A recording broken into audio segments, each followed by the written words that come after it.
განსხვავებით ძველი რუსული კანონისგან ეს არის ისეთი კანონი, რომელიც ყველას ეხება. ეს კანონი ბიზნეს სექტორის ნებისმიერი შეფასებების, ნებისმიერი სამეწარმეო ორგანიზაციების მიმართ უფრო რეპრესიულად შეიძლება იქნას ამოქმედებული.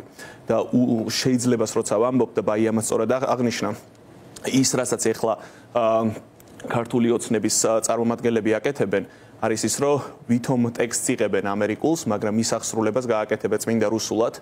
ამ კანონის აღსრულებას აბარებენ რაჟდენ კუპრაშვილს, რომელსაც წინა საარჩევნოდ ყოველად გვახსოვს, რომ 3 დღეში მოუწია, ესე ვთქვათ, შეცვლა იმ გადაწყვეტილების, რომლითაც ის სრულიად არაკონსტიტუციურად აკისრებდა ყადაღას და პასუხისმგებლობას საერთაშორისო გამჭვირვალობა საქართველოს იმის გამო, რომ მათ საარჩევნო დაკვირვებისთვის საარჩევნო დაკვირვებას ის უთვლიდა როგორც პოლიტიკურ აქტივობას და ამნაირ ადამიანს, ამნაირ უწყებას, რომელსაც არანაირი არც დამოუკიდებლობის, არც გამოცდილება, არც რეპუტაცია არ აქვს, აბარებენ ამ ესე ვთქვათ, ტექსტობრივად ამერიკულ კანონის აღსრულებას, რომლებიც ისინი მას ისე აღასრულებენ, რომ ნებისმიერს დაარქმევენ პოლიტიკოს, ნებისმიერს დააბრალებენ რაც უნდა, არანაირი პოლიტიკური დამოუკიდებლობა არ აქვს ამ ინსტიტუტს და ბუნებრივია ამ კანონის აღსრულება იქნება ის მთავარი პრობლემა.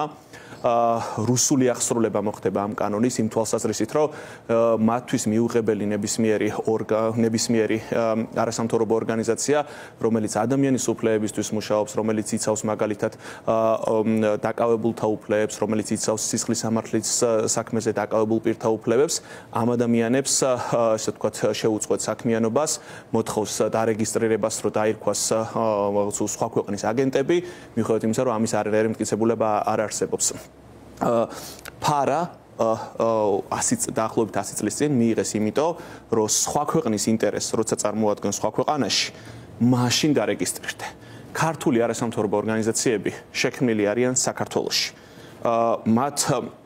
მათ აქვთ თავისი დღის წესრიგი, წესდება საქმიანობა, რომელსაც მხოლოდ ერთი მიზანი აქვს. თქვენ რო ახსენეთ ის მივიწყებული დოკუმენტი კონსტიტუცია, მასში ჩაწერილი ადამიანის უფლებების დაცვა, მასში ჩაწერილი ევროატლანტიკური კურსის დაცვა და ამას ემსახურებიან. უცხოური დაფინანსება ქართულ არასამთავრობო ორგანიზაციებს იმიტომ ჭირდება, რომ რა თქმა უნდა, საქართველოში ძალიან რთულია დააფინანსო იპო დონორი ისეთი საქმის, რომელიც ხელისუფლებას არ მოწონს. და ალბათ ამას მედიის წარმომადგენლები ყველაზე განსაკუთრებით კარგად ხვდებით, რას გულისხმობ.